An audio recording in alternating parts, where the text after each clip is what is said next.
बिस्मिल्लाहिर्रहमानिर्रहीम। अजीज़ तलबा, हमारी आज की डिस्कशन रेसिप्रोकल लेटर्स के बारे में है।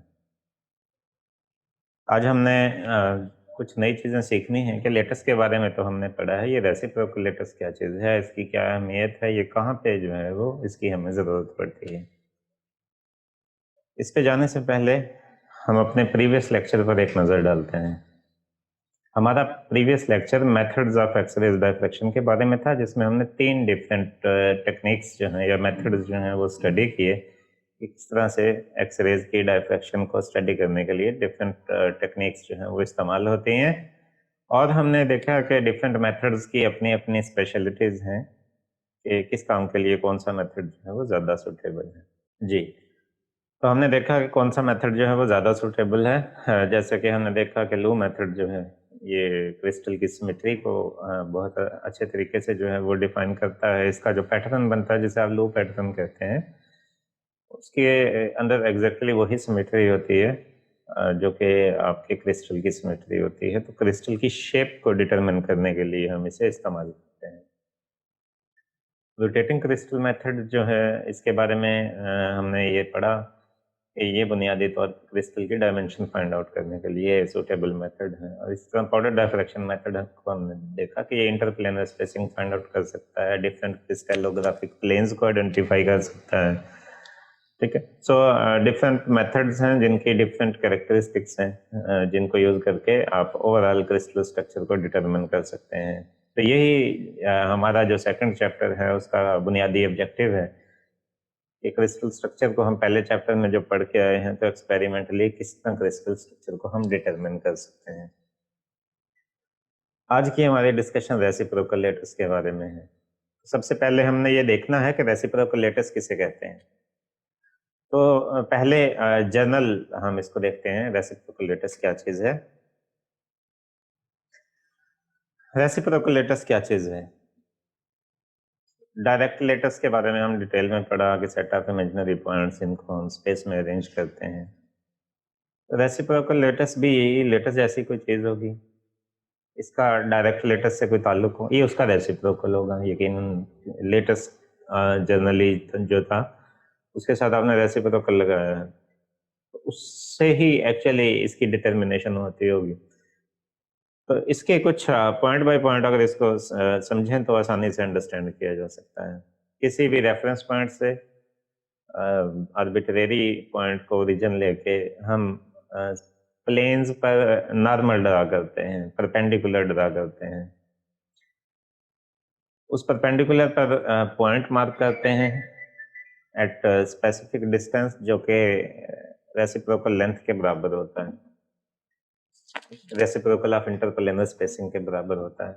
ये पॉइंट मिलके एक रेगुलर अरेंजमेंट बनाते हैं, और वो जो रेगुलर अरेंजमेंट है पॉइंट्स की, उसे रेसिप्रोकल लेटर्स कहते हैं। शायद अभी आपको डिटेल में इसकी उस तरह से समझ ना आई हो, लेकिन आगे चल के हम इसको फर्दर एलेबोरेट करेंगे तो ये चीज़ जो है आपको क्लियर होती जाएगी।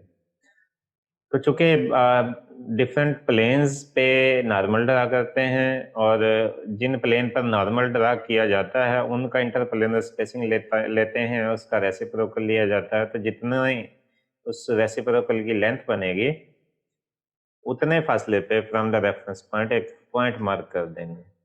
ठीक है। तो बहुत सारी प्लेन्स होती हैं, सेट ऑफ पैरेलल प्लेन्स बहुत सारे हैं क्रिस्टल के अंदर, तो सबका रिप्रेजेंटेटिव एक एक पॉइंट जो है वो आपके पास पेपर पे आपको नजर आएगा। वो पॉइंट एक रेगुलर अरेंजमेंट शो करेंगे। ठीक है। तो हर पॉइंट जो रेसिप्रोकल लेटेस्ट पॉइंट है, that is a representative of particular set of parallel planes. तो इनको यूज करके बुनियादी तौर पे इजी है हमारे लिए डील करना, प्लेन्स की निस्बत पॉइंट के साथ डील करना। कहाँ ज़रूरी है उसके लिए हम अपनी नेक्स्ट स्लाइड पर चलते हैं कि हमें क्यों चाहिए है रेसिप्रोकल लेटर्स। हमें रेसिप्रोकल लेटर्स क्यों चाहिए, why we need reciprocal lattices. तो बुनियादी तौर पे प्रीवियस लेक्चर में हमने क्रिस्टल से एक्सरे डायफ्रैक्शन के बारे में पढ़ा। तो चाहे ब्रैग्स लॉ है, चाहे लू ट्रीटमेंट है, उसमें हमने ये देखा कि क्रिस्टल के अंदर जो पैरेलल प्लेन्स हैं उनसे डायफ्रैक्शन होती है एक्सरेज की, फिर वो एक्सरेज जो है वो रिकम्बाइन होती हैं वो एक्स-रेज़ रिकम्बाइन होती हैं, जब उनका कंस्ट्रक्टिव इंटरफेरेंस होता है तो मैक्सिमा और मिनिमा जो है वो आपको डिफ्रैक्शन पैटर्न की फॉर्म में स्क्रीन पे नज़र आता है। तो क्रिस्टल में बहुत सारी पैरेलल प्लेन्स होती हैं। तो सारी प्लेन्स को विजुअलाइज़ करना जो है वो बहुत डिफ़िकल्ट होता है। हर सेट के अंदर मल्टीपल प्लेन्स हैं, उनको विजुअलाइज़ करना जो है वो बहुत डिफ़िकल्ट है। क्योंकि प्लेन की नेचर जो है वो टू डायमेंशनल होती है, तो एक प्लेन अगर आपको नज़र आएगी तो बाकी उसके पीछे जो है वो हिडन होंगे। तो हम कैसे कर सकते हैं कि जो सेट ऑफ पैरेलल प्लेन्स हैं उन सबको बेहतर तरीके से या प्लेन्स को विजुअलाइज़ किया जा सके या इसकी कोई अल्टरनेटिव इस प्रॉब्लम का कोई मुतबादिल सॉल्यूशन हमें मिले। इस प्रॉब्लम को पीपी अवार्ड ने बुनियादी तौर पे एक अल्टरनेटिव टेक्निक दे के जो है वो सॉल्व किया था और उस अल्टरनेटिव टेक्निक में एक नया लेटस, एक नई टाइप का लेटस जो है वो डिफाइन किया गया था, जिसे रेसिप्रोकल लेटस कहते हैं। वो नया जो लेटस बनाया जिसको रेसिप्रोकल लेटस कह रहे हैं, उसके बिहाइंड आइडिया क्या था? आइडिया ये था कि हर सेट ऑफ पैरेलल प्लेन जो है उसको परपेंडिकुलर से उस प्लेन के ऊपर एक परपेंडिकुलर ड्रा करके जो है रिप्रेजेंट किया जा सकता है और उस परपेंडिकुलर की लेंथ जो है वो मखसूस रखी जाए, कितनी रखी जाए, इंटरप्लेनर स्पेसिंग का रेसिप्रोकल रखा जाए। इसीलिए जो रेसिप्रोकल लेटस बनता है उसे हम रेसिप्रोकल लेटस कहते हैं, जो नई अरेंजमेंट बनती है। इसमें जो नॉर्मल की डायरेक्शन है वो प्लेन की ओरिएंटेशन को रिप्रेजेंट करेगी कि फलां सेट ऑफ पैरेलल प्लेन्स का परपेंडिकुलर इस एंगल पे लाई करता है, तो प्लेन्स का एंगल आसानी से पता चलाया जा सकता है और उसकी लेंथ जो है वो इंटरप्लेनर स्पेसिंग पे डिपेंडेंट है, उसके रेसिप्रोकल के बराबर है। क्यों हमें ज़रूरत पड़ी? क्योंकि जब आप एक्स-रेज़ की डायफ्रैक्शन को स्टडी करते हैं from set of parallel planes, तो आप उन सारी प्लेन्स को विजुअलाइज़ नहीं कर सकते, देख नहीं सकते टू डायमेंशनल नेचर की वजह से। ठीक है? तो इस प्रॉब्लम को सॉल्व करने के लिए पीपी अवार्ड ने एक नया लेटस जो है वो इंट्रोड्यूस करवाया, जिसे रेसिप्रोकल लेटस कहा जाता है। और उसके बिहाइंड द आइडिया क्या था कि परपेंडिकुलर ड्रा करके हर प्लेन पे तो उन प्लेन्स को रिप्रेजेंट किया जा सकता है। ओके, तो ये थी ज़रूरत कि क्यों किया जाता है। अब हम इस चीज़ को जो है वो फर्दर आगे लेके चलते हैं। प्रोसीजर क्या होगा? कैसे कंस्ट्रक्ट कर सकते हैं रेसिप्रोकल लेटस किसी भी नॉन लेटस के लिए? पॉइंट बाय पॉइंट जो है वो डिस्कस। सबसे पहले एक आर्बिट्रेरी ओरिजिन लेंगे, ठीक है? एक सूटेबल पॉइंट ले लेंगे, आर्बिट्रेरी है, चॉइस ऑफ द पॉइंट कि इस पॉइंट को लेना है या इस पॉइंट को लेना है, नो मैटर। एक आर्बिट्रेरी पॉइंट लेंगे, ठीक है? जिसको आप ओरिजिन कहेंगे, ठीक है? उस ओरिजिन से आप जो है वो परपेंडिकुलर ड्रा करेंगे हर सेट ऑफ पैरेलल प्लेन्स पर, ठीक है? क्रिस्टल के अंदर जितनी भी प्लेन्स एग्जिस्ट करेंगी सबके परपेंडिकुलर ड्रा करेंगे। हर जो परपेंडिकुलर है चूंकि एक खास सेट ऑफ प्लेन पे है तो उसका एक मखसूस जो है इंटरप्लेनर स्पेसिंग भी है, तो उस इंटरप्लेनर स्पेसिंग का रेसिप्रोकल लेंगे और उस परपेंडिकुलर पे एक पॉइंट मार्क कर देंगे equal to reciprocal of interplanar spacing distance, origin से लेके रेसिप्रोकल ऑफ इंटरप्लेनर स्पेसिंग तक एक पॉइंट लगा देंगे कि जिसे हम रेसिप्रोकल लेटेस्ट पॉइंट कहेंगे, ठीक है? यही उसने बताया है, the terminal points of these normals form are regular arrangement, ठीक है? तो जो जो आपने पॉइंट्स लगाए हैं वो सारे पॉइंट जो हैं वो एक रेगुलर अरेंजमेंट जो है वो बनाएंगे, ठीक है? और वो जो रेगुलर अरेंजमेंट होगी उसको हम रेसिप्रोकल लेटेस कहेंगे, ठीक है? तो इसको कंस्ट्रक्ट करके देखते हैं, ये जो पॉइंट हमने पढ़े हैं इसको प्रैक्टिकली कंस्ट्रक्ट करके देखते हैं। तो ऐसा करने के लिए हमने एग्जांपल ली है एक मोनोक्लिनिक क्रिस्टल की, एक यूनिट सेलर मोनोक्लिनिक क्रिस्टल का। मोनोक्लिनिक क्रिस्टल में जो साइड्स हैं वो इक्वल नहीं होती, A not equal to B not equal to C, ठीक है? दो एंगल जो है वो 90 डिग्री के होते हैं, एंगल बीटा जो है वो 90 डिग्री का नहीं होता। जैसे ये टॉप और बॉटम प्लेन्स जो हैं ये पैरेललोग्राम है, ये बिहाइंड ये एंगल चूंकि आप देख रहे हैं ये 90 डिग्री का नहीं है, so this is a parallelogram. और ये टॉप जो आपके पास प्लेन है ये भी एक पैरेललोग्राम है, बाकी ये सारी प्लेन्स जो हैं ये रेक्टेंगल्स हैं, ये सारी प्लेन्स जो हैं वो रेक्टेंगल हैं। सो लेटस को आपने इस तरह से ओरिएंट करना है रेसिप्रोकल लेटस पॉइंट बनाने के लिए कि इसकी जो बी एक्सिस है दिस वन, ये पेपर के परपेंडिकुलर हो, आउट ऑफ द पेपर हो, ताकि आपको ये पैरेललोग्राम प्लेन जो है ये स्क्रीन पे नजर आए। ठीक है, सो ये आपने ये पॉइंट जो है वो एज ए ओरिजिन लिया है, ये इसका एंगल गैमा है। ठीक है, ये एंगल इसका बीटा है और ये एंगल इसका अल्फा होगा। सो ये लेंथ डी जो है इसको आपने out of the paper perpendicular to the paper जो है वो रखना है, ताकि इस प्लेन पे जितनी भी प्लेन्स होंगी उनको रियलाइज किया जा सके। सो ये प्रैक्टिकली हम कंस्ट्रक्ट करके देख रहे हैं एक मोनोक्लिनिक लेटस के रेसिप्रोकल लेटस को। इसको जरा गौर से देखिएगा, ये वही पैरेललोग्राम है मोनोक्लिनिक लेटस की। यहाँ ये आउट ऑफ द प्लेन जो है आपकी बी एक्सिस है परपेंडिकुलर टू द प्लेन। ठीक है, सो ये सी एक्सिस है, ये ए एक्सिस है और बी जो है वो परपेंडिकुलर टू द प्लेन है। अब इसमें मखसूस प्लेन्स को विजुअलाइज किया जा सकता है। कौन सी प्लेन्स को विजुअलाइज किया जा सकता है, तो ये पॉइंट बाय पॉइंट देखिएगा।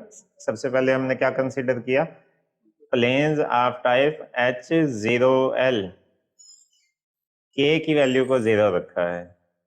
ठीक है, H0L, क्योंकि उसको आप शो नहीं कर रहे। ठीक है, ऐसी प्लेन्स ले रहे हैं जिनके मिलर इंडिसेस H0L हो, जिनमें मिलर इंडिसेस के की वैल्यू जो है वो 0।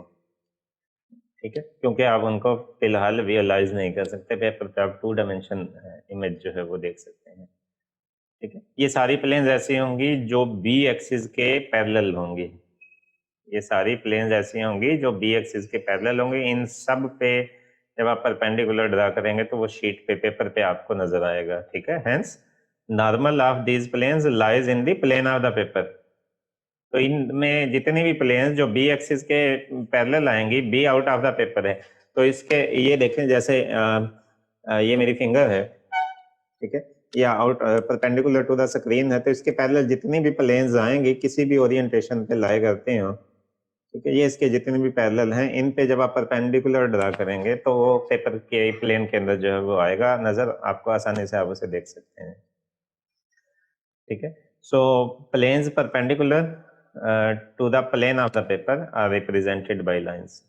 ठीक है, तो जो नॉर्मल होगा, जो लाइंस होंगी, वो बुनियादी तौर पे उन प्लेन्स का रिप्रेजेंटेटिव होगा जो कि पेपर के परपेंडिकुलर हैं, जो कि बी एक्सिस के पैरेलल हैं।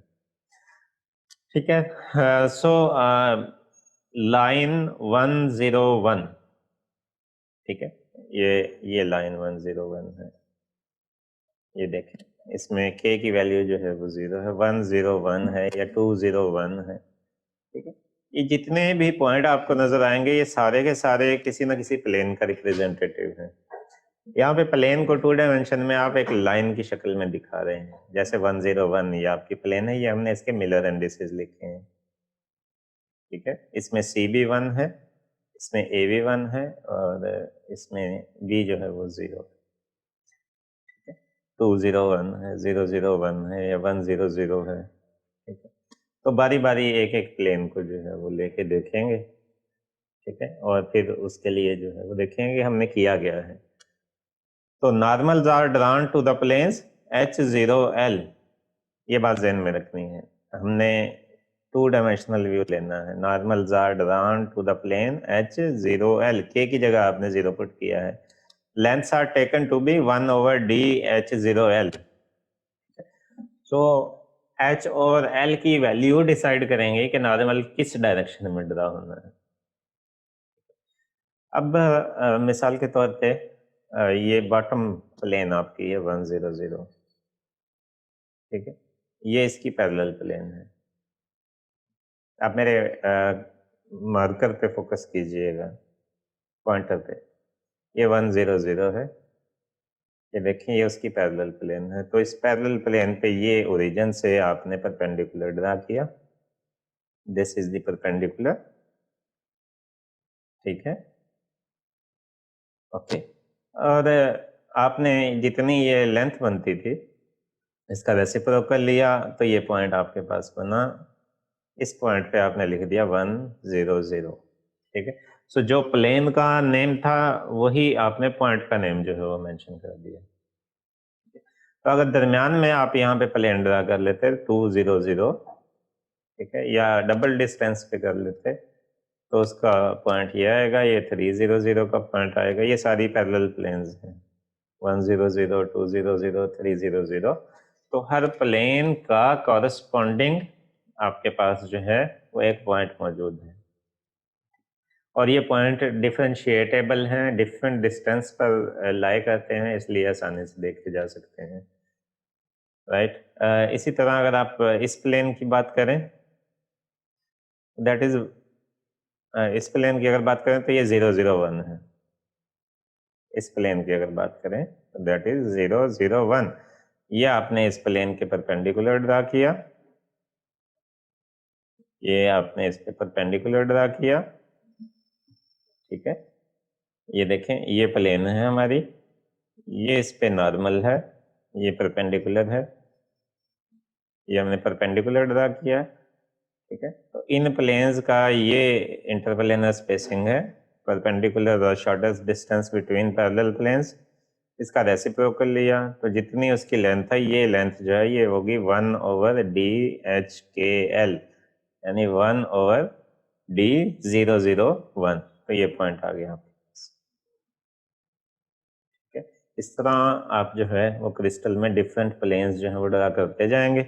मिसाल के तौर पे इसने ये एक प्लेन ड्रा की है, दिस वन 201, ये प्लेन है 201, ठीक है। इसके आप नॉर्मल ड्रा करेंगे तो ये देखिएगा यहाँ ये लाइन बनेगी इसके परपेंडिकुलर, ये लिखा हुआ है 201, ठीक है।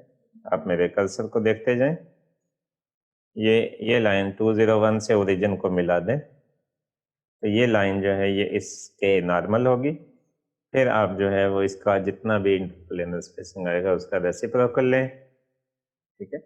तो इंटरप्लेनर स्पेसिंग आप आसानी से फाइंड आउट कर ही सकते हैं, उसके फार्मूले हमने पढ़े थे, क्यूबिक सिस्टम के लिए क्या है, मोनोक्लिनिक के लिए क्या है, वो रिलेशन यूज करते जाएंगे, इंटरप्लेनर स्पेसिंग निकालेंगे, ठीक है, उसका रेसिप्रोकल लेंगे।